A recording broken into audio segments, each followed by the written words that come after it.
Checking in with stuff that happened over the weekend with ISMA and MSS. The car that you are looking at right now, that is the Danny Sewell-owned number 32. Mo Lilje is the driver of that car. He is actually on the line with us right now. This happened on Friday before anything even started. And it sounds like they were having some problems early in the night, so let's go through the night with Mo and see how things are going. Mo, how are we doing today? A lot better than I was doing on Friday night over the weekend, that's for sure. I could imagine. So what actually happened with this deal? Because from what I was hearing, there were some problems, and you went out to check out something to see if it was fixed? Yeah, so I'll kind of, recap and start from the beginning of the day. Okay. We did engine fire. Everything seemed fine. We went out for, there was a 1 hour, basically an open pit hot lap session for everyone. I got out in the second group, fired the car, and under yellow, I could tell there was a tight spot in the steering. If you turn to the right, everything was fine. Power steering felt fine. But then when you turn the car to the left, the wheel was extremely heavy and hard to turn. I waited till the track went green to make sure it didn't clear up when we were on throttle a little more, got RPMs up. I wasn't sure if there was maybe like a pump issue or something that would clear out. So I just, ran it half, three-quarter throttle through one end. Clearly it was still an issue, so I dove in the pits, and we got to work. So what ended up happening, the guys ended up changing the steering servo to a new one, and we missed the rest of the hot lap. So the next thing up to bat was time trials, and we didn't want to go out without at least firing the car. Sure. Making sure, common thing, I shouldn't say common, but it's possible to hook power steering lines up backwards, and then you turn left and the car goes right. Okay. So we wanted to make sure all that was good, and the track and everyone was gracious enough to give us a couple laps to shake the car down, make sure everything was good, and at which point, fired the car. They fired me. Track was yellow. I ran about half throttle for about a half lap. Everything felt fine. They made the track green. I picked the throttle up, ran it about half throttle for a lap. Picked the throttle up pretty hard coming out of 3 and 4. It got just a touch free. It felt something, it wasn't anything big, but something just felt just a touch funny. Okay. When I put a little back steer in it, ran it hard through 1 and 2, it felt fine. Drove it into 3, and all hell broke loose. I entered 3, and right at what I would consider the fastest part of the racetrack, something broke. To this point, we still don't know what exactly broke. It's a fair assumption to think something broke in the steering, but I was just along for a ride at that point then. What did it feel like? It just felt like I got launched out of a slingshot into the concrete wall. Well, did it sit down? Did you feel something snap? I had input in the steering wheel, and it just went straight. Oh, it didn't do anything at all. So, smacked the fence, a ton, and then I'm pretty sure, I don't know exactly, because when things happen like that, you kind of lose track of what's going on and where you're at and stuff. So hits the fence and goes upside down somehow. I think it went over backwards or maybe over on the left side, landed on the cage, and then I was in the racetrack on the lid. And at that point, my only concern was, I didn't feel anything hurt, but I didn't know if there was, fuel lines knocked off, oil lines knocked off, and I just wanted to get the heck out of the car. So I started, pulling seat belts and climbed down and basically crawled out of a scrap heap. Yeah, so you were upside down at that moment, and sliding on the top of the cage, basically in the wing? Yeah, it wasn't totally like, cage side down. It was kind of on its side. I see. But it did go over. So I'm now a member of an exclusive club of people who have flipped a super modified, which I never really wanted that accolade on my resume.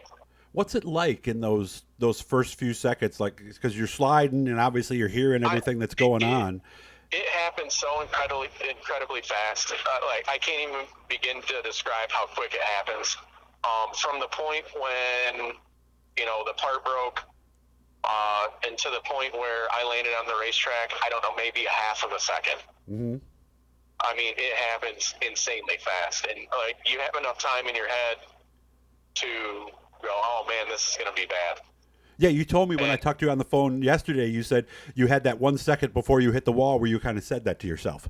Yep, and there's like a slight delay, but just from where you're going from the bottom of the track to the top, and then there's all kinds of crazy noises, metal breaking, sliding, grinding. Mm-hmm. So yeah, we hate those noises. Did you take a minute to kind of assess, like, okay, my arm's okay, I did.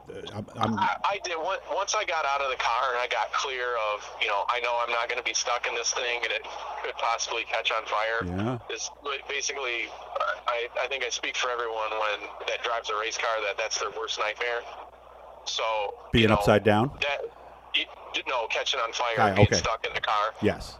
So, once I got unbuckled and I got out of the car and I knew I was clear from, anything going up, then you kind of start to come back to planet Earth and let the adrenaline wear off. But I just kind of stood there and took it in. I was like, man, that is not good. This is bad. Yeah, because then you're looking at the car and then you start evaluating and then, mind shifts to, this is bad, obviously, but I am also very, very fortunate. And, the other thing, I have a wife and 2 kids at home. Mm-hmm. So then, I start thinking about them, and I'm thankful they were not at the track this weekend. Right. To witness it firsthand. I mean, my kids are 7 and 5, so, I'm sure they would be shook up, but I don't think they know the magnitude of, what could happen in a really, really bad crash like that.